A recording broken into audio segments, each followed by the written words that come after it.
ગોંડલની નામકરણ વિધિ હાથ ધરાઈ હતી, જેમાં શહેર રાજવી નામે ઓળખતું થયું છે।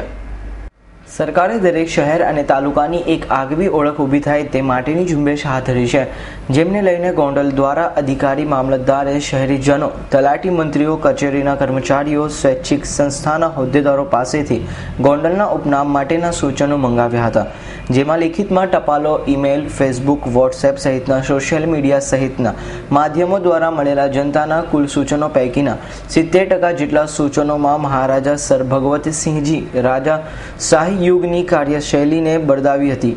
રાજાશાહી યુગમાં વખણાતી ગોંડલની કન્યા કેળવણી, ભૂગર્ભ ગટરો, સ્ટ્રીટ લાઇટ બાંધકામો સહિતના સ્થાપત્યોને લઈને રાજવીની પ્રજાસત્તાકને લઈને ગોંડલનું ઉપનામ બહુમત લોકોએ મહારાજા સર ભગવતસિંહજી સાથે જોડવાની માંગ કરી હતી, જેમને લઈને ગોંડલ મામલતદાર સાહેબ બહુમત લોકોના મંતવ્ય પૈકીના નામોમાંથી ગોંડલનું ઉપનામ ભગવત ભૂમિ જાહેર કરીને સરકારને પત્ર પાઠવ્યો છે। ગોંડલ વહીવટતંત્ર દ્વારા ગોંડલ તાલુકાને આગવી ઓળખ પ્રાપ્ત થાય એ માટે એક ઝુંબેશ ચલાવવામાં આવેલ હતી। આ ઝુંબેશમાં વિવિધ માધ્યમો દ્વારા જેવા કે સોશિયલ મીડિયા, લેખિત ટપાલ દ્વારા મંતવ્યો મેળવીને ગોંડલની પોતાની ઓળખ પ્રાપ્ત થાય એ માટે કામગીરી કરવામાં આવેલ હતી।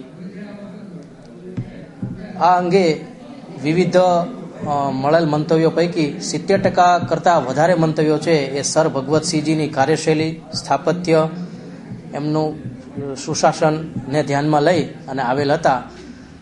આમ ગોંડલ વહીવટી તંત્ર દ્વારા તમામ મંતવ્યો, સૂચનોને ધ્યાનમાં લઈ અને સર ભગવતસિંહજીની એનું પોતાનું કાર્યશૈલીને મહત્વ પ્રાપ્ત થાય એમને ધ્યાનમાં લઈ અને સર ભગવતસિંહની ભૂમિ ગોંડલ એવી રીતને એનું નામાભિધાન કરવામાં આવેલ છે।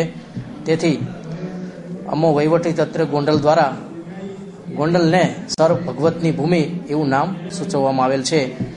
અમને આશા છે કે ગોંડલ તાલુકાના તમામ લોકોને આ નામ છે એ આવકાર્ય રહેશે।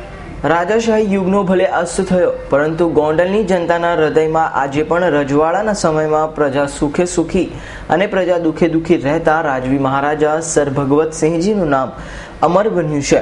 રાજવીની 150મી જન્મ જયંતિની તાજેતરમાં જ ધામધૂમપૂર્વક ઉજવણી કરવામાં આવી હતી અને બાપુની 150મી જન્મ જયંતિનું વર્ષ ઉજવાઈ રહ્યું છે, ત્યારે ગોંડલનું ઉપનામ રાજવીના નામ સાથે જોડીને ભગવત ભૂમિ જાહેર કરતા સૌ કોઈ શહેરીજનોમાં આનંદની લાગણી ફેલાઈ જવા પામી છે।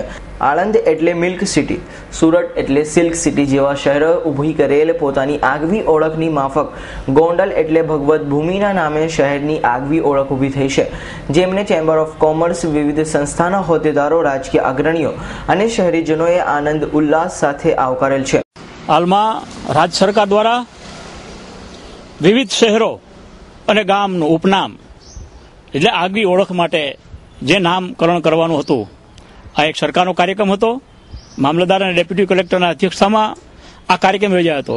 ગોંડલની જનતામાં બહોળા પ્રમાણમાંનો પ્રચાર થાય, વિવિધ સંસ્થાઓ, રાજકીય આગેવાનો મારફત ગોંડલનું ઉપનામ જે નામ નક્કી થાય જેની અંદર ભગવત ભૂમિ એવું નામ નક્કી કરવામાં આવેલું છે, જે અમારા ગોંડલ માટે એક આનંદની વાત છે।